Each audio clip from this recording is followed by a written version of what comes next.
గత కొన్ని సంవత్సరాల ముందు వచ్చిన చిత్రాల నుంచి నిన్న మొన్న విడుదలైన కల్కి చిత్రం వరకు కూడా కర్ణుడికి పాత్రకి అనవసరంగా ఆపాదించిన గొప్పతనాన్ని చూసి ఒక సినిమా రంగానికి చెందిన వ్యక్తిగా నేను సిగ్గుపడుతున్నాను, నిర్మోహమాటంగా చెప్తున్నాను. అది కూడా ఈ కృష్ణా జిల్లా గడ్డ మీదే నిలబడి చెప్తున్నాను. అప్పటి చిత్ర దర్శకులు, ఇప్పటి చిత్ర నిర్మాతలు ఇదే జిల్లా వారికి చెందిన వారైనా సరే పొరపాటు అని మనం చెప్పకపోతే ఈ హైందవ ధర్మంలో పుట్టినట్టు కాదు, ఈ హైందవ ధర్మాన్ని ఆచరించినట్టు కాదు, హిందువుగా ప్రకటించుకోవడం వ్యర్థం అని చెప్పి ఘంటాపథంగా తెలియజేస్తున్నాను. ఇప్పుడే ఈ సభలో, ఈ గొప్ప సభలో సత్యవాణి గారిని అభినవ ద్రౌపదిగా వక్తలు అభివర్ణించారు. ఆవిడే ఒప్పుకుంటారా?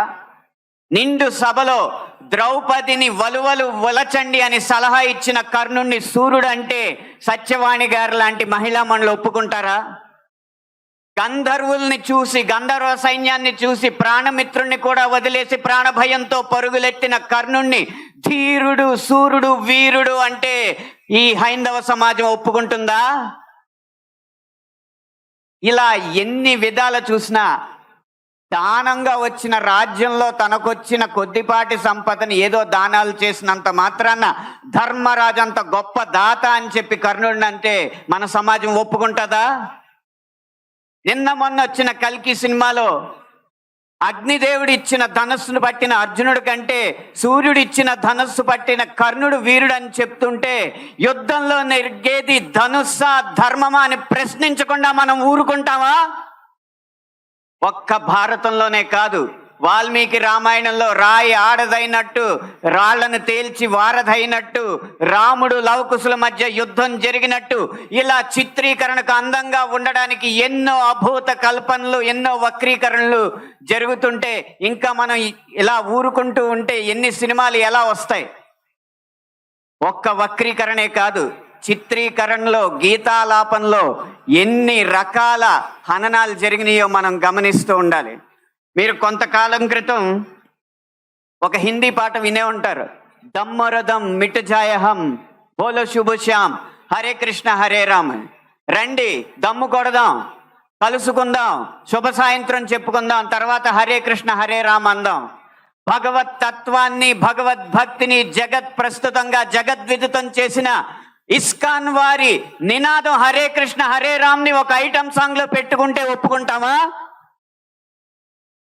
మీ ముందు ఇప్పుడు రెండు దారులు ఉన్నాయి. కాళీ అన్న సినిమా డాక్యుమెంటరీ పోస్టర్లో కాళికామాత సిగరెట్ కాలుస్తుంటూ ఒక పోస్టర్ వేస్తే మన ముందు రెండే దారులు ఉన్నాయి. ఒకటి నిమ్మకు నీరెత్తినట్టు కూర్చోవడం, రెండు నిగ్గదీసి నిలదీయడం. మీ దారి ఒకటా రెండా? పీకే అన్న సినిమాలో రాయి మీద పాన్ పరా కూసి అదే శివలింగం అని చెప్పి వెటకారం చేసి అన్య మతస్థుల మందిరాల్లోకి మాత్రం వెళ్లకుండా వాళ్ళు తరిమి కొట్టినట్టు తెలివిగా తప్పించుకున్నారు. అప్పుడు మన ముందు రెండే దారులు ఉన్నాయి. నిమ్మకు నీరెట్టినట్టు నుంచోవడం, నిగ్గదీసి నిలదీయడం. మీ దారి ఒకటా రెండా?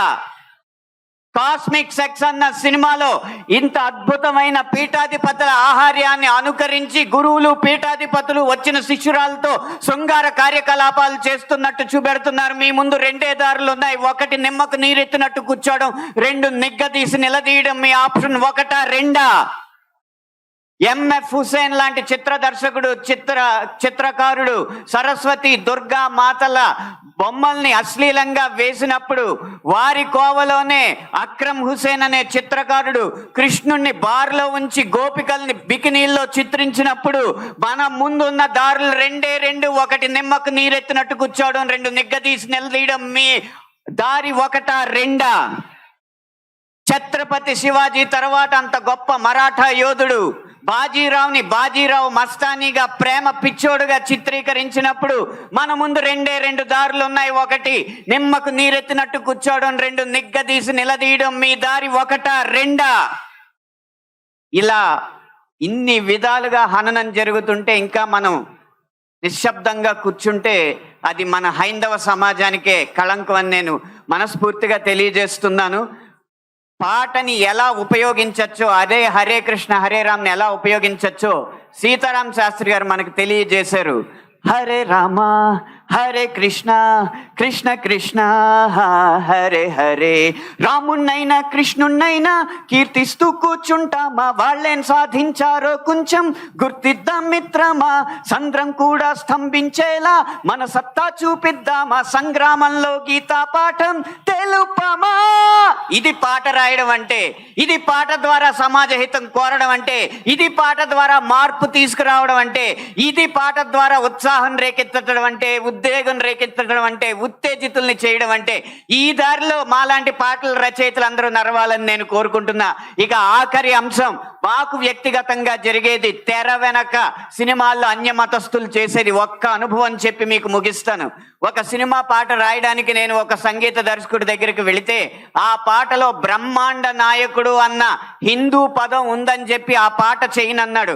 నువ్వు ఒక్క హిందూ పదం ఉందని చెప్పి పాట చేయనన్నావు కాబట్టి జీవితాంతం నువ్వు చేసిన ఏ పాటకి నేను రాయనని చెప్పి ప్రతిజ్ఞ చేసి 15 సంవత్సరాలుగా ఆ వ్యక్తికి నేను పాట రాయలేదు.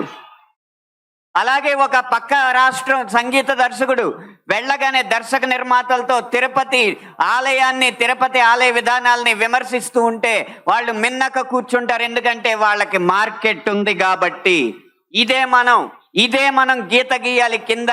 సినిమా అనేది నేను ముందు చెప్పినట్టు వ్యాపారాత్మకమైన కళాత్మకమైన వ్యాపారం కాబట్టి ఆ వ్యాపారాన్ని సినిమాకి లేకుండా చెయ్యాలంటే హిందూ ధర్మాన్ని హననం చేసే సినిమాలని, హిందూ ధర్మంపై దాడి చేసే సినిమాలని ప్రభుత్వం బహిష్కరించకంటే ముందు మనం తిరస్కరించాలి. బహిష్కరణ కంటే తిరస్కరణే గొప్ప మార్గం. ముందు మనం తిరస్కరిద్దాం. వాటికి వ్యాపారం రాదు, డబ్బులు రావు. డబ్బులు రాకపోతే ఏ నిర్మాత వచ్చి హిందూ ధర్మాన్ని హననం చేసే సినిమా తీస్తాడో మనం చూద్దాం.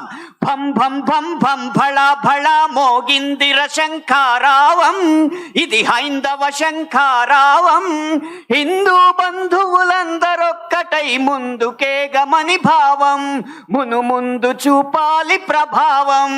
3 నిమిషాల ఈ పాట రాసే అవకాశాన్ని, 5 నిమిషాల ఈ ప్రసంగం చేసే అవకాశాన్ని నాకు ఇచ్చిన ఈ నిర్వాహకులకి వేవేల పాదాభివందనాలు తెలియజేసుకుంటూ జై హింద్, జై శ్రీరామ్.